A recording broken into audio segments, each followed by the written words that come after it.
everybody. Okay, here is my recording on how to do one of the graphs. I'm just going to pick trial C. Again, I told people that you can do either trial C or trial D.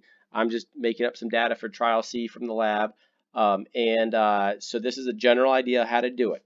So the first things first, you have your data, and I have my data here, my time, 8, 12, 14, 15. Okay, so the first thing I want to do is I need to pick the right scale. And so with my graph, I'm going to tell you, I want to see a graph that fills the page. I do not want a half a page filled with a graph. I want you to fill the page. So the first thing you're going to have to decide is how do you do that to fill the page, right? And so if I have the edges of my paper, you want to have your highest value. So I look at my highest value here, and I see that my highest value is 15. So I want 15 as close to the edge of the paper as possible, wherever that's going to be. So if my paper is here, I want my 15 somewhere over there. All right. Now, with that, then you can count squares to figure out where you want it to be, what's the where it's going to be, and how to space out. So what I decided was if I want 15 over here, then for mine, I counted every 5 squares to make a second. All right, so that's 2 seconds, 3 seconds. Now, notice that I don't mark every single second. I don't have to write a 1 second here, 2 seconds there, 3 seconds there. I can just have a general idea. Okay. Now, if 5 squares don't fill the paper as well for you, obviously this is my paper. It's infinite. So, but if 5 squares and doesn't get that 15 as far off to the side, then do it again. Do it in pencil first to figure out where filling the page will be. So there we go. I have my time set. Then I have to go to my displacement, okay, my position. And my position is in the letter X, okay?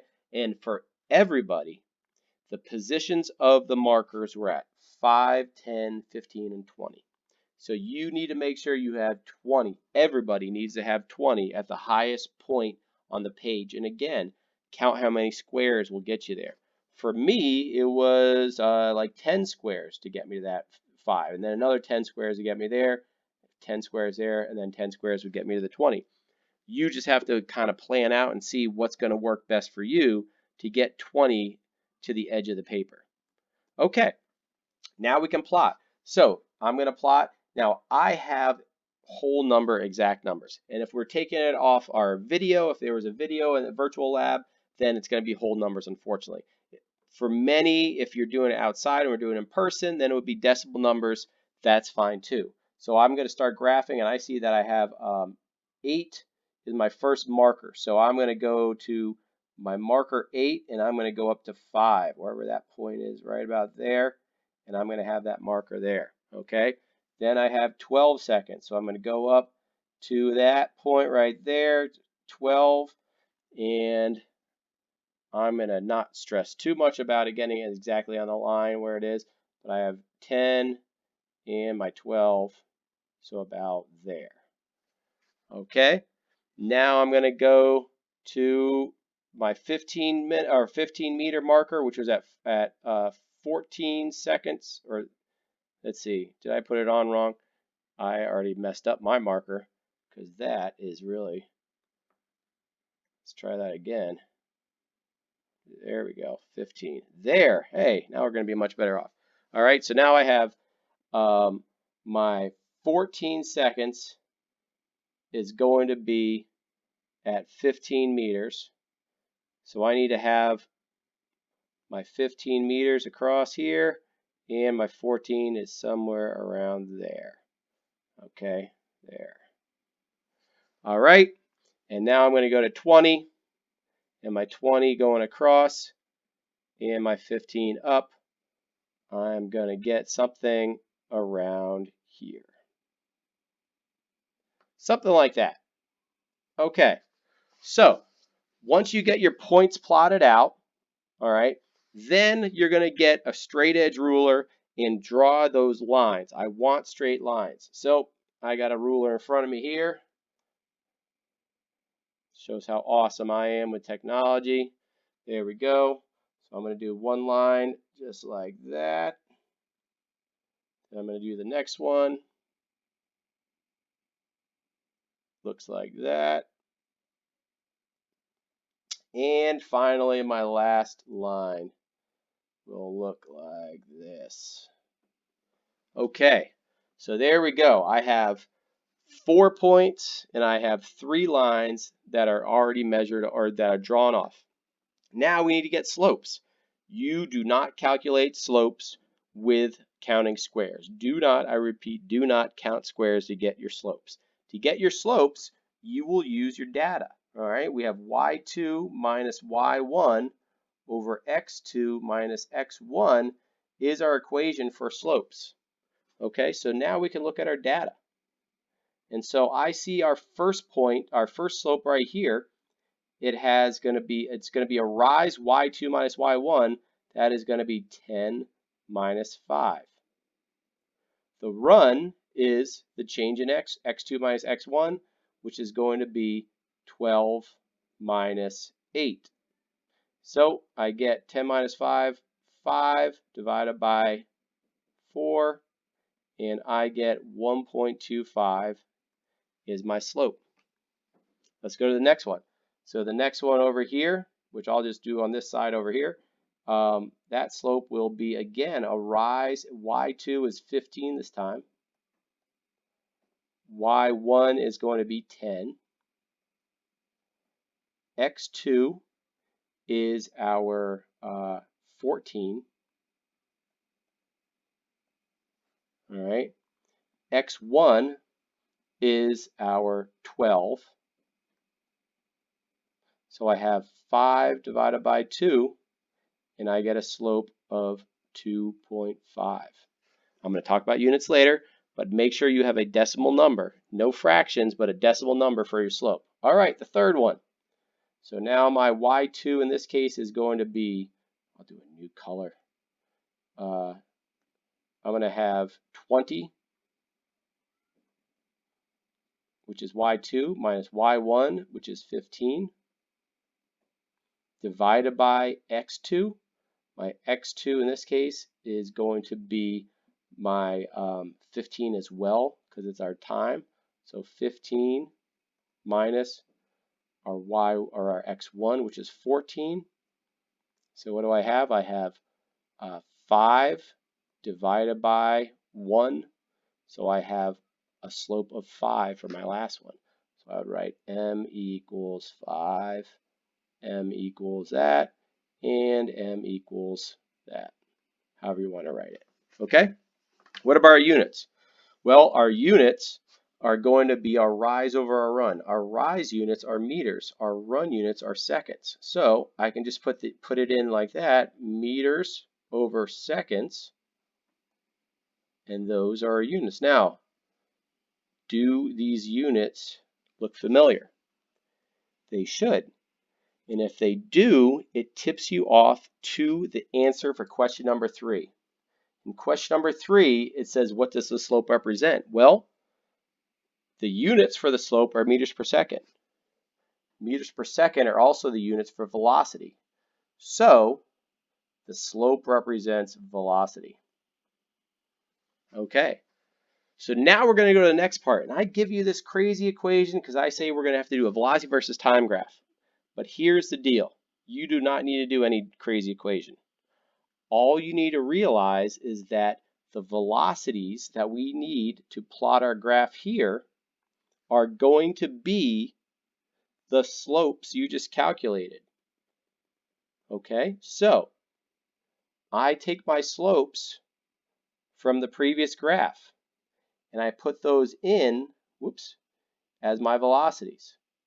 So this was 1.25. This was 2.5, and this was 5. So those are the velocities I'm going to use to graph. Now my times, I say T2, T3, T4. And what I'm telling you is this. All you're going to do, and better teachers will probably do it differently, but all I'm going to do is take marker time 2, 3, and 4, and I'm going to use those times down here. So marker number 2's time is 12 seconds. So I'm going to put a 12 in here. Then it was 14 seconds, and then it was 15 seconds.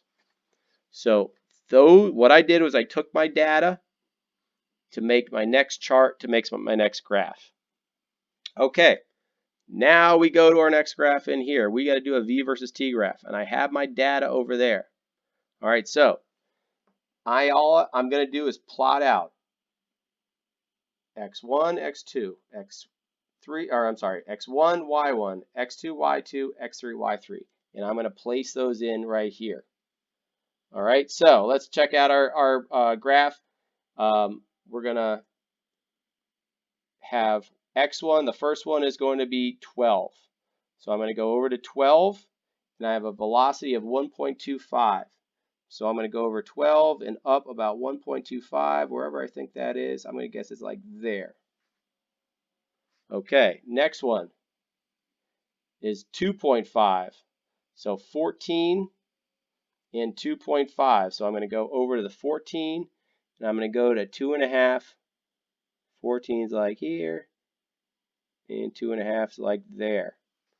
All right, and then finally 15 is 5. So I'm going to go up to 15 and to the 5 about there. All right, I have my 3 points. Now I need my 2 lines. All right, so I have my first line is going to be getting my ruler out. It should look like that. Okay. My next one should look like that. All right. So we have calculated, or we have drawn out and plotted out a graph. Now I need to get the slopes of these. But again, slopes are y2 minus y1 over x2 minus x1. And I'm going to tell you this. Do not, again, count squares. You have your data. So my first slope, all right, this first slope right here is going to be y2 minus y1. Let's see what we have. Our y2 was 2.5. And our y1 was 1.25. I'm getting my data from here. So 1.25 was my y1. My x2 was 14. My x1 was 12.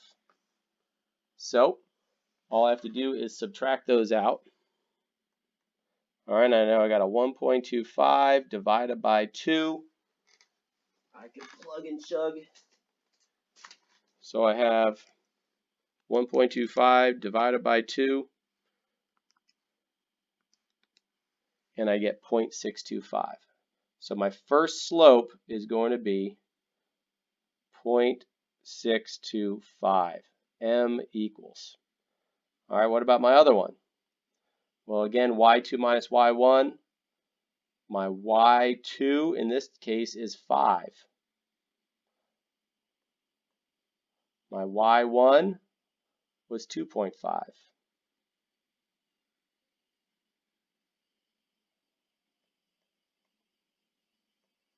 My x2 was 15. My x1 was 14. So I have 2.5 divided by 1. My slope here is going to be 2.5. Okay? What about my units? Again, my units are rise over run, but in this case, my rise is meters per second. So I have meters per second over my run, which is seconds. So that's really ugly, I know. All right. So if I have meters per second divided by seconds, those 2 seconds are on bottom. They don't cancel out, so I get meters per second squared. So my units are going to be meters per second squared. All right. So 2.5 meters per second squared. All right, now, again, we have to figure out what does the slope represent. Well, our units for our slope are meters per second squared. And if we remember from our lecture before, acceleration also have the units of meters per second squared. So, whoops, the slope will be the acceleration. And that's the way I'll spell it for now. Okay, so there you go. I have my slopes, I have everything. The last thing I have to do is figure out my area underneath. All right, and so for that, I'm going to have to get rid of all this stuff. So I'm going to do a quick undo and get rid of everything so I can get some space for the last part. All right, so to get my area, what you're going to do is you're going to drop some lines. That's all the space I need. You're going to drop some lines down here. Okay, so I need to get the area underneath these lines. And to do that, I'm going to get a ruler. I'm going to drop it straight down. I'm just going to do some dotted lines right now. Okay. Let's see if it'll turn for me. All right, 89 degrees is okay if that's the only one I can get. All right, let's get rid of it. Try it again. There you go. All right, so I got to get that line dropped down. It's going to fight me. So I'm going to get a line drop down right here. Move it over a little bit. There we go. Okay, all the way down. Get another one right here. And one more right here. All right, and then I'm going to take my lines and I'm going to take my ruler and go across as well. All right, so there's one and there's another one. Now, why am I doing all this? I do these lines and then I have one triangle here, one triangle there, a rectangle here and a rectangle there. Okay, so to get these areas, what I'm going to do is I'm going to get 1/2 base times height for triangles, 1/2 base times height, and base times height for rectangles. All right, I know I erased all the data. The data is very helpful for it because the rise of this, say this triangle right here, my rise is also my height of a triangle. My run is also my base. But I can still use my data. So if I use my data in here, that first triangle is going to be, let's do triangle 1 right here. Well, again, my rise was going to, so I'm going to do 1/2 for the triangle, my height and my base. Okay, my base is going to be 14 minus 12. My height is going to be 2.5 minus 1.25. Okay, those are just my rises and my runs. So I'm going to multiply that out. 1/2, 2 times 1.25, and I get 1.25 as one of my areas. So area number 1 is going to be 1.25. All right, now what about my triangle over here? Again, I'm going to do 1/2 base times height, so I'm going to do 1/2. My base in this case is going to be from 14 to 15, right? So 15 minus 14. My height is from 5 to 2.5.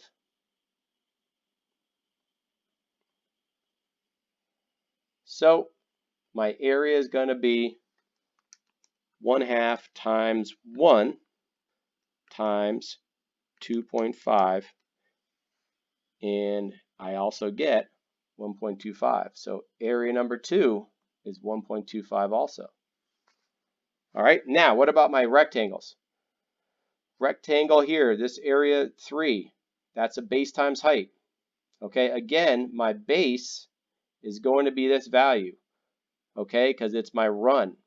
So I have so far 2.5 minus 1.25.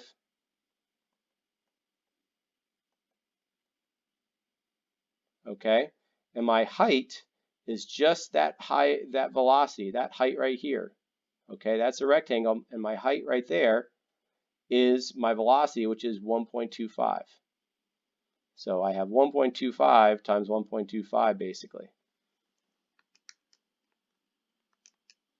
All right, and I get area number 3. Whoops, 3 is going to be 1.5625. All right, finally, area number 4, the rectangle. Again, is going to be base times height. And in this case, the base will be, again, the run that we got just right there. Okay, that's the same run, and the bases are the same. So I have 5 minus 2.5. And my height is just this velocity here, which is also 2.5. We got some irony going on here. All right, so we got 2.5 times 2.5, and we get the area there is 6.25. Okay, finally, what's the total area? If you add those all up, my total area would be 1.25 plus 1.25 plus 1.5625 plus 6.25, and I get an area of 10.3. Okay, that was a long video, but I hope it helped. Oh, finally, what about the units? Well, if I did base times height, my units of my base are going to be seconds. Okay, my units of my base are seconds. Oh, you can't see that. Try again, seconds. My units of my height is velocity, which is meters per second. So those 2 seconds cancel out. My units for my area is meters. Okay, now let's go to the question. Where else have you seen meters? In your notes. Meters means displacement. So the area underneath a velocity versus time graph is displacement. All right, thanks for watching.